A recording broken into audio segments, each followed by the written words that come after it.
Welcome to the Jill Krutick Show at the Coral Springs Museum of Art. This is the opening night. It's a very exciting thing, a great crowd, a beautiful show. What else could you want? I'm Bruce Helanders, curator of the show. I'm very proud of the way this is put together. This is a 2-year effort where it's a collaboration between the curator and the artist and the museum and many other components. And we work for a long time to end up with the results from opening night. And as you can see, it's a lively show. In the wall copy here, we say that Jill has enthusiastically endorsed the essence of abstract expressionism, and that is indeed what has happened here. Oftentimes, abstract expressionism is referred to one of the classic, most original American art forms, along with American jazz.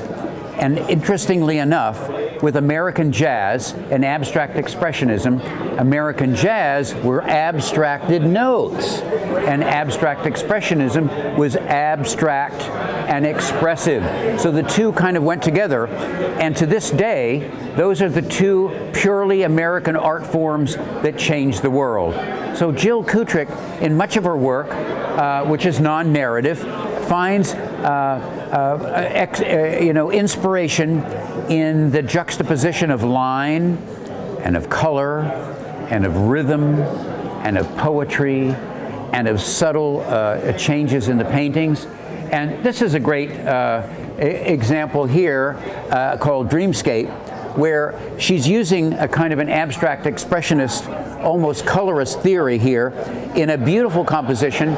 And this is the kind of painting that a viewer can look at and add your own title.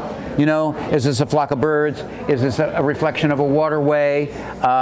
Is it is some other kind of reflection? But it doesn't really matter, because the beauty of these kinds of pictures is based on the juxtaposition of color and of the marks and so on. If you're looking for a story in these pictures, you're not going to really find it, although you can make up your own if you want. We're going to go to the next room now. We're in the Dreamscape room, and if you don't know what that means, all you got to do is dream, baby. That's the deal. So I'm here with the author of all these wonderful pictures, Jill Krutick, who has assembled these wonderful sections of the museum where they are somewhat thematic, and they all have this great abstract expressionist theory. Jill has found a way, working extremely hard to find her own way, her kind of own signature with things.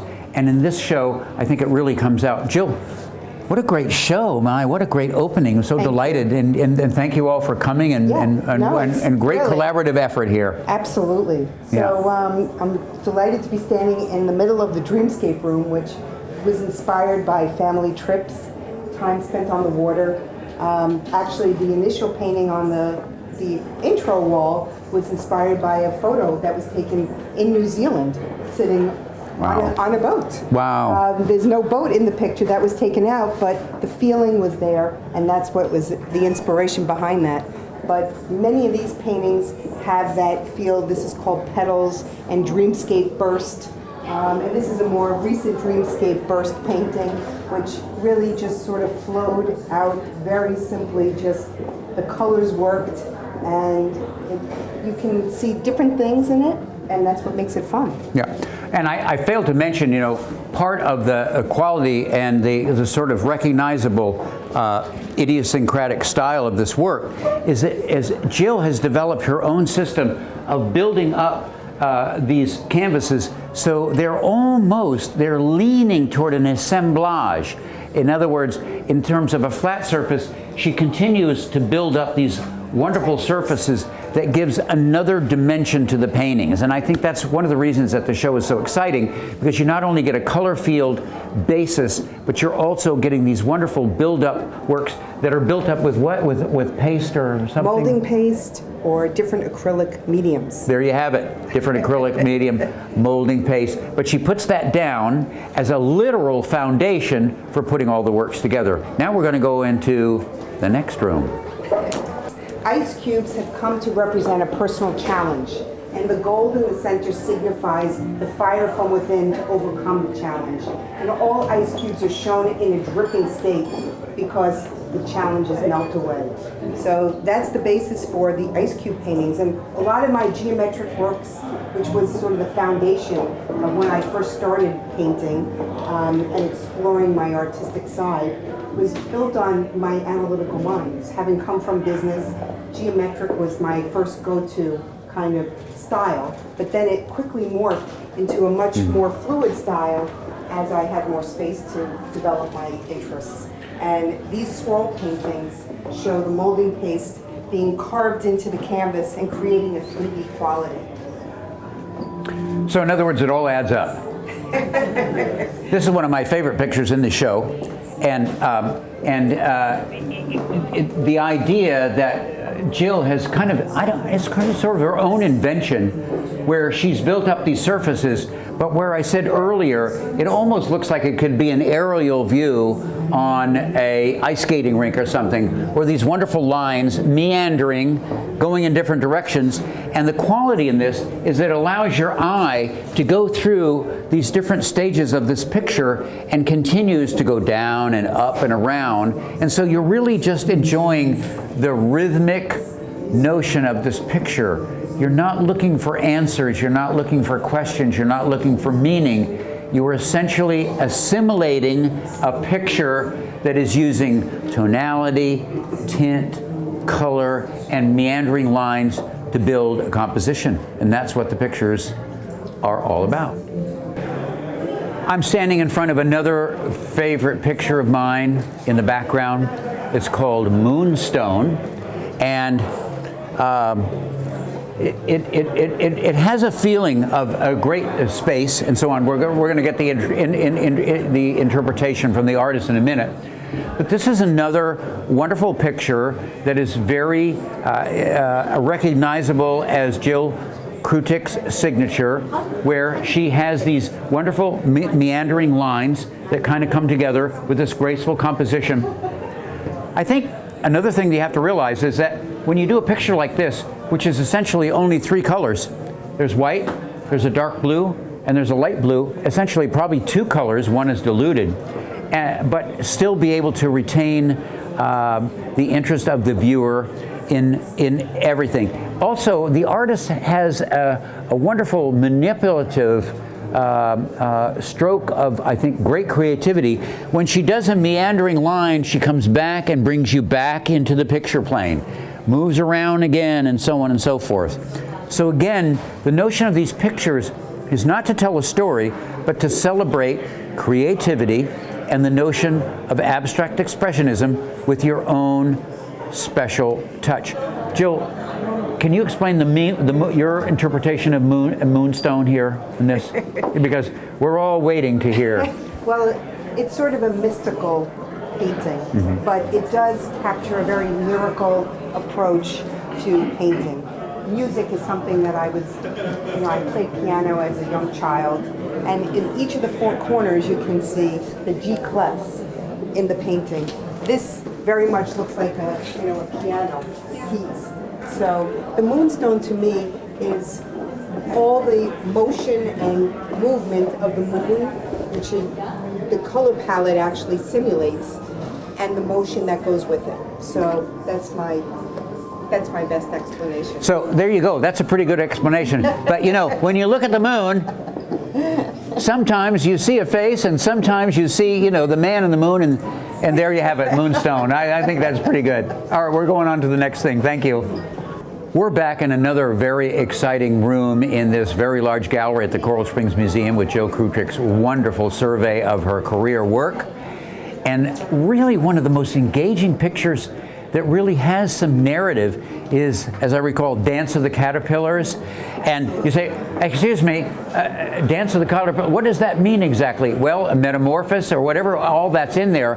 But cleverly, the artist always gives you a little fragment of information. And certainly in these kind of pictures, there is a kind of caterpillar-like, metamorphosis of the work. And Jill, you're going to be able to explain this better than me. But what you see is this very engaging And I must say, a really lovely, handsome, kind of feminist picture of these beautiful pastels. And so on top of everything else, while Jill Krutick has these great pictures, they're also very, very sensitive, very hard driving, very interesting, very, very energetic. And that's what you see in the show. And that's what I think the reaction has been so strong, as these pictures are inherently handsome after everything else that you do. What do you think, Jill?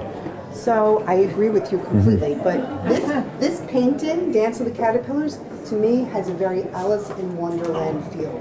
So it has very joyful, different shapes in here. You can see sort of a caterpillar that is dancing around the canvas and connecting all the dots to all the different shapes in the canvas. Maybe a big clamshell here and a little bee up here. So, and maybe a clown face over here. And then actually, if you can picture this painting vertical, you'd probably see the eyes of something out of Where the Wild Things Are. So I think childhood stories and different characters from that type of, from storybooks, come out in my work. And this painting really accomplishes that in a way that no other painting has. Excellent. Well, there you have it. There's the explanation. There's the inside information. Okay, here we go. This is one of the most premier paintings in the show. This is the wall that every artist really wants to make a great statement on in this in the Coral Springs Museum of Art. This is from the Aurora Borealis series, which is kind of self-explanatory. But if you make the connection that Jill has made, it also is it's kind of universal in terms of its spatial relationships, in terms of ultimate space into a kind of a vanishing point, and also extremely handsome. And again, one of the characteristics of Jill Krutick's work is this built-up surface that works very well. What do you think, Jill? I think you're right. Yeah. Well, I'm quoting you, so. Absolutely. This was actually the first large work that I did in my new studio, which I moved in about a year ago in preparation for this show. So I spent over 2 years actually preparing for the show, and then I actually outgrew my home. And the piece, I literally had the Moonstone painting vertical on my staircase, and it looked like it was sort of overtaking the house.